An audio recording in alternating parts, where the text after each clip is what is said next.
Greetings, sir and sirettes, and welcome back to Robocraft with me, Lathrix, and of course, welcome to Maximum Loadout, also known as Phase 2, one of the largest gameplay changes in Robocraft for a very long time, and honestly, something I'm both terrified by and something I am really looking forward to seeing in the game. This is going to be a bit of a game changer and utterly insane. There's so much to cover, I've decided to split this video into two. In today's episode, we're just going to be doing an overview of all the major changes, and there are a lot of them. So let's get straight into it. There will be a gameplay video coming up tomorrow or the day after, in which I test out all of the changes and give my final verdict, or at least my early verdict. For now, we can only theorise on how certain things are going to act in the game,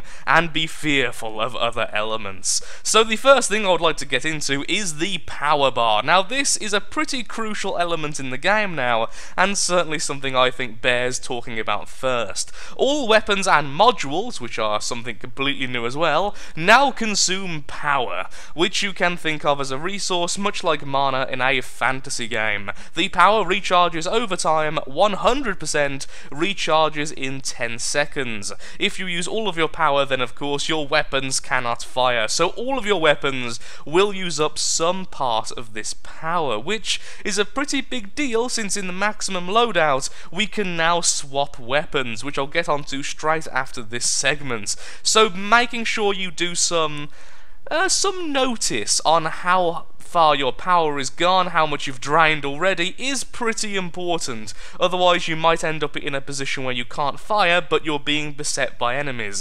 Of course, if you're more of the Zerg Rush type of player, you can just fire and you might die, but it's going to be a lot of fun while it lasts. Weapons and modules all have separate recharge times, similar to the reload times we already have, but a little bit more distinct, at least that's what I've been told. These are shown as progress bars around the outside of each weapon in the loadout at the bottom of the hood. Now the reason why it's now called recharge rather than cooldown or reload is because of the new modules, which do definitely have a recharge time. These are the blink module and the disc shield module, at least I think it's called that. It's a shield module of some sort. You simply can't spam all of your weapons and expect to have no cooldown, otherwise that would be gloriously insane and you could do a lot of burst fire, but I don't think it would be quite in the spirit of Robocraft. The power bar resets to 100% on full respawn, but recharge times do not reset on respawn, which is a little bit concerning to me, but I guess it is pushing the element of having multiple weapons, some with a much lower recharge time than others, to make sure you're always safe. If you're only using weapons like rails and perhaps the lock-on missile launcher, which we can only assume has the longest recharge time of all the weapon types at the moment, then you might have a bad time respawning with neither of them currently recharged. That would be pretty bad. Recharge times continue to count down even when a weapon is deselected in loadout or it has been shot off. These do include the modules as well, it does bear mentioning. So healing back a module or respawning does not insta-reset the cooldown time. That I actually really like, because in my mind, it's the idea of shooting off a volley from the lock-on missile launcher, and then once it's starting to recharge, swapping back to a lighter weapon like the laser or perhaps the plasma until it's fully recharged, still being as power conscious as possible, that was the term I was looking for earlier, and then swapping back to the missile launcher to unleash hell once more once it's fully recharged. That is a really cool concept, and it adds a little bit of thinking into the game, although I can see ways that certain combos are going to be absolutely amazing and other combos less so. And of course there are going to be those of us like me who are going to bring every weapon type possible into the battle and just hope for the best, because you're always going to want to be one weapon type at some point in the match, and bringing all of them would be hilarious, if incredibly expensive and difficult to actually pull off. So let's move over to the next most important aspect, the actual loadout system with swapping weapons. The new loadout system. For the first ever time in Robocraft, you can now put many different types of weapon on a single robot. This will also include the new modules, and the loadout system has 5 assignment slots.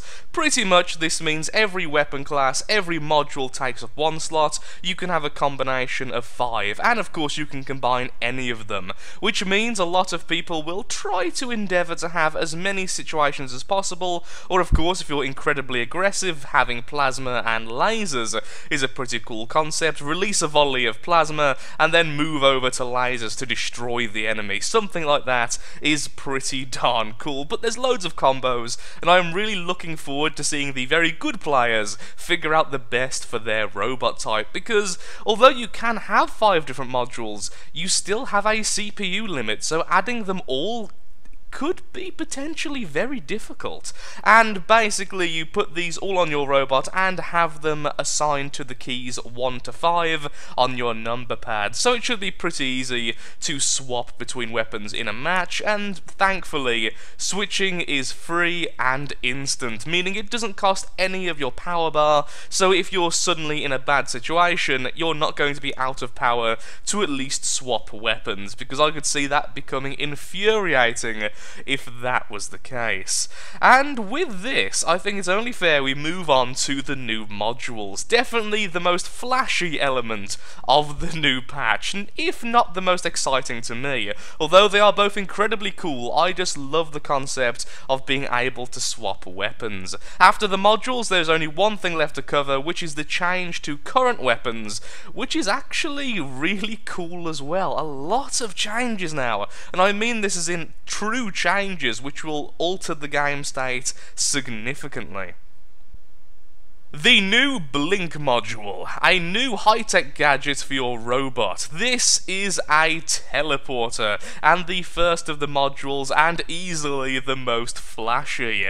The Blink module consumes a lot of power and has a long recharge time, but for that cost it will allow you to teleport forwards towards your crosshair. If you are targeting ground, you simply go to the ground rather than through it, or let's say through an obstacle like a rock or something. You can't simply do that, although that is an awesome idea, because that would be a little bit on the insane side and cause all sorts of problems. So although you can't teleport through solid matter, you can certainly get to where you're going. Although I am a little bit scared that Tesseracts and other sturdy flyers will get the most out of this, the idea of a lumbering mech suddenly teleporting into the middle of a battle is exactly what I'm going to be using this for, and I look forward to seeing just that happen quite a few times.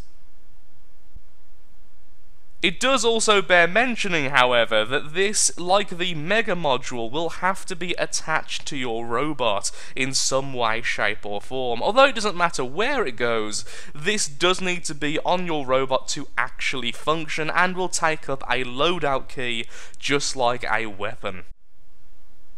And so we move swiftly on to the second and last module for now, the new Disc Shield module. Activate by pointing your crosshair and pushing the assigned key in your loadout. A small fusion shield will be created at the location of your crosshair in the shape of a disc. Now this is important to note, because a lot of people, including myself, thought this would be a shield which followed you around in the form of some kind of protective element. You could simply keep pointing at targets and making sure the shield points at the enemy who's firing at you, which, although a cool idea, did seem a little bit insane. Again, some people were fearing that this would be a bit too powerful for flyers. Although I don't believe flyers are as big a problem as some people do, I certainly recognise it is very easy to make the flying type of robots very, very powerful with certain changes. But instead, the disc is stationary. You place it and then it stays there, which is really, really cool in my opinion, because it's so strategic in comparison to if it simply followed you around. You can use it to block off areas, well, half block it off, as we'll get into in a moment, or simply protect a vulnerable teammate from fire. It's really nice in that way. The fusion disc has the same properties as your base fusion shield, meaning that the enemy can drive through it, but they can't shoot through it. So although you're not going to block them off physically, it's going to be very difficult for an enemy to get through when you can fire upon them, but they can't fire upon you. Very similar to the base shield. So if you're pushing an enemy position, or you're doing something like a Megabot versus Megabot, this could very easily swing the tide of battle. Now, to make this a little bit less insane, because if it didn't have this it would be just completely overpowered and broken, it does have a longer recharge time than the Blink module, but it does also consume less power.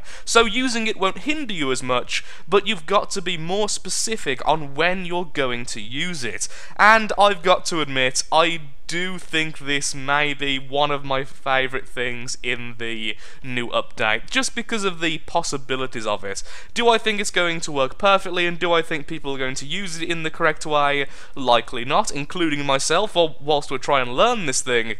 But in the future, and in particular for more competitive game styles, especially when things like clans are introduced, this is going to be amazing. And you can just imagine the better players using this to greater effect. I'm certainly not including myself there, as likely I will end up putting this thing right next to rocks every time, and getting almost no use out of it. If your crosshair is in the air, or beyond maximum range, the shield will be created in the air at the maximum range of the shield, which again is very cool, so you can protect from the skies aiming at a certain point in the air, so it's a little bit harder for the enemies to get into your weak spot of a group and shell you in that way. So it's going to take a lot of practice. Actually, in fact, it even says it's going to take a lot of practice. Again, you will need to practice with this module to get a feel for the maximum range, but I feel like once this is completed, it's going to be absolutely awesome. I keep on swapping between what's my favourite, the new disc shield and the Blink module, but I think once I have a go with both of them, I will figure out exactly which one is my favourite. And yes, of course, you can have both of these on your robot. Although your power reserves will hate you for it, you could blink somewhere and then instantly put up a shield, thus saving your team. I'm just thinking of all the amazing specific moments that are going to happen with these two module types. And so we move on to the next topic, which is the weapon improvements. There's a lot here to cover. And so we move on to the weapon improvements. Definitely one of the most comprehensive sections of the patch notes. But before we get to reading them in the order they are meant to be read, I would just like to mention a quick semi-correction from earlier.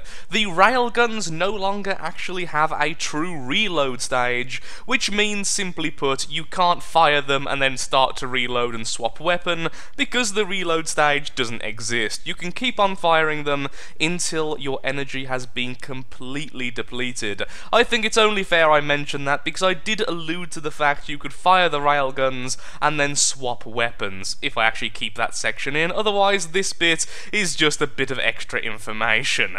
Anyway, weapon improvements. All weapons have been significantly reworked to integrate them with the power bar and loadout systems. Some of them have been changed more than others, but all of the weapon types have been changed in some significant fashion. To start off with, lasers are now real high-velocity projectiles, as opposed to hit scan, and therefore you need to lead your target depending on its distance to you. Simply put, they don't instantly hit the target, and the visuals actually mean something now. So hitting a target at very long range could be very difficult, and even if you are very good at aiming, a few shots are going to miss, whereas they would have hit in the past, because, well, it's very easy to hit something when as soon as you fire the weapon it instantly detects if you're going to hit it, and then you don't have to lead at all. With the leading elements, it's definitely making them more of a close range weapon as it gets into next, in which the lasers have been improved in terms of damage to make up for this. So at short range you're going to be doing more damage than you used to. At long range, no matter how good you are at aiming, you are going to be doing a little bit less damage than before, unless of course the enemy is moving in the most predictable fashion possible, in which case, honestly, it's his fault, not yours. The next step is that the plasma launcher now fires its projectiles separately in a round-robin fashion. You can pulse the trigger to fire one projectile at a time, or hold the trigger to unleash all of your power bar in projectiles in a single clustered volley. To get a full volley, you need the full power bar, and of course the power bar takes 10 seconds to reload. I love this change because it gives you the option between the two. If it was making it only round robin rather than unleashing it as a volley, I would be a little bit upset, honestly, but because it gives you the choice, it makes plasma a little bit more flexible in terms of how you're using it, particularly when you're not sure if you can hit the target, but would rather cluster the air with a lot of shots over a wider area, perhaps against a flyer or such. If you're still not very comfortable using rails or flak or something like that, and you would rather stick to plasma because plasma is your favourite weapon. Plasma is certainly one of my favourite weapons, so I do love this idea. To compensate for the reduced frequency of the plasma's alpha strike, the plasma explosions now do an increased amount of damage in the centre, and a significantly increased amount of damage from their blast. So more damage, less frequent. I'm actually okay with that, and my favourite change about plasma, Mega Plasma can now fire one large projectile with a huge blast radius, and with increased damage to match. So rather than firing two, it fires one huge shot, which is such a cool concept, and I really hope this makes Mega Plasmas a little bit more useful for the Megabots, because, to be perfectly honest, I tend to find the SMG Megabots do a lot more for the group, at least in its current stage, and are better in a wider variety of circumstances. So this change, very much approve of, hope it's as good as it sounds. The rail cannons now fire round robin, like I mentioned earlier, correcting myself, and rail shots are now real projectiles, just like the lasers, and therefore users need to lead their targets. The velocity of the rail projectile is greater than the laser, as you would imagine, so leading them will have to be less extreme. But of course, against very agile flyers, this will pose a bit of an issue. But of course, that's why you have flak, and that's why they're trying to push you to have every weapon type possible. Rail cannon damage is now applied in a more penetrative way. Please say I said that correctly. So drilling into your target is more possible with a rail. I'm not 100% sure what that means. Does that mean that the damage doesn't propagate in the same way as other weapons? Or does it simply mean that it's more concentrated on the blocking hits? I don't know. There's a lot of ways to take that, and until the actual patch is released, I can't really say more about that. It's very cool, and I hope it means the damage is applied in a straight line rather than spreading out as much, but we can only see. The 6-gun limit has been removed. Recharge times now decrease further when you add more than 6 types of a weapon, with rails, lasers, plasmas, and nanos. So that's very interesting, especially since a lot of people are going to want to have loads of weapon types. This could encourage you to have just one weapon type and be really good with it. Do you want to be a dedicated healer then? Just loads of nano weapons. Do you want to be a dedicated anti-air? Loads of flak. Of course, that doesn't actually make any sense when it only affects rails, lasers, plasmas, and nanos, but I can't think of which one of those is now the anti-air, since both lasers and rails you have to lead your target a lot more. Although I do think rails, with their penetrative ability, might be able to even kill things like Tesseracts if they do truly go through blocks rather than spread their damage in the normal way, because it means outer shells, Triforcing, will be made useless by rail shots, so that's something to be considered. Now this one, I'm not too sure about. It's the first one I read and went, well, I'll have to see this in action for me to have a good opinion of it. The nano disruptors fire their beams as short pulses in a round-robin fashion, as opposed to multiple beams at once. You're going to be dakka-dakka-dakka-ing with your nano disruptor. Kind of a cool concept, but I do like my Healy beam, so, not too sure about this one, lads. Additionally, nanos will deliver significantly faster burst heal rate if you add more to your robot, but at the cost of depleting your power quickly. So, About that, I'm really not sure about this. I am hoping it's going to be as cool as it sounds, but I do have some reservations about taking away the healing lasers, healing beams. So not too sure about that one, and again we'll have to wait until it's released to really see. To compensate the Nano's new burst heal potential, the Nanos no longer deal damage to enemies. They are exclusively heal only. And that's the second part, and really does lend you to want to have other weapons on your bot, even if it's just a couple of plasma or a couple of lasers, to make sure you can fight. Tesla blades are now only open when they are selected. If you switch weapon, they close, meaning Tesla blades are now officially a true weapon type, as they do need you to have a point in the loadout menu. So some people are going to love that, some people are going to hate that, some people like me are going to be very neutral about that change. Teslas do not have cooldowns at all, and no longer get destroyed when you make contact with an enemy, and no longer need you to heal them to regain their ammo. I am actually okay with this. I've always said I would much rather have a melee weapon which doesn't simply go away after the first hit and you can keep on attacking with, and would even make me consider using Tesla robots. It's the weapon type I've had the least experience with because I just don't like the concept of the old Tesla. I really like that though.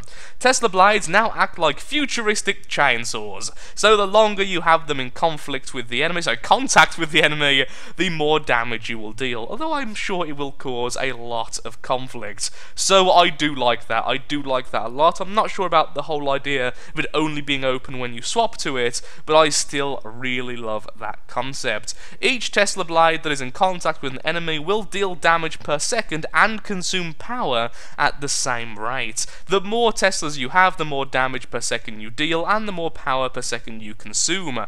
Aeroflak and Rocket Launcher are pretty much as they were, but are now linked to the power bar and recharge systems. All weapons now rotate their turret at the same speed, at the faster speed similar to that of a laser, which is so nice as a plasma user, and firing weapons no longer resets health regen cool timer, so now only taking damage prevents you from regen. I really wish this was in a separate section because I almost looked over this the first time I was skim reading this, and this is a big deal. It makes hit and run tactics, it makes hiding behind cliffs and such so much better, and I'm not sure if this is a good or a bad thing, honestly. I like the concept, but I can see it being used in very devious ways, so only time will tell. Now, there are a lot more changes in the form of other changes, in the form of bug fixes and improvements, and honestly, I would recommend you reading these yourselves, as it's not really too amazing. It's just the usual gubbins. They've changed how some speeds work with some types of rudders and aerofoils. They've added extra bits, they've changed audio here and there, and they fixed a load of bugs in this lovely section here. So the link will be in the description. Changing my mind, as always, let's quickly read through the free premium for everyone, because who doesn't love a bit of free premium? I know I certainly do. We have added a new email reward system. When you log in, you will see a dialogue with instructions. If you provide a valid email address, you will get 1 day of premium for free. We will then send you a test email, and if you click the link inside, you will validate your email address, and the next time you log in, you will receive an additional 3 days of premium for free.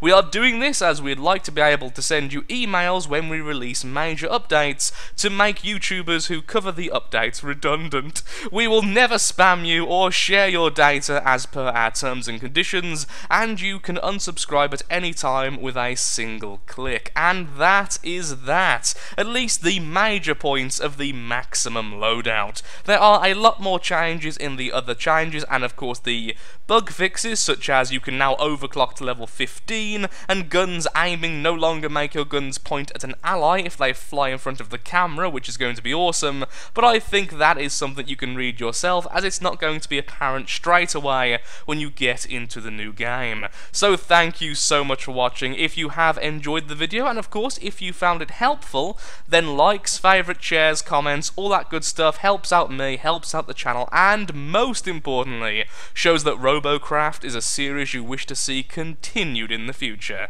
And there will be a gameplay video of this update coming out very soon, hopefully tomorrow, but very likely on Thursday, purely because I am out of the house all day on Wednesday. Not exactly the best day to be unable to record when the new patch has just hit. So, once again, thank you for watching. The link will be in the description if you would like to read the entire patch notes yourself, and goodbye.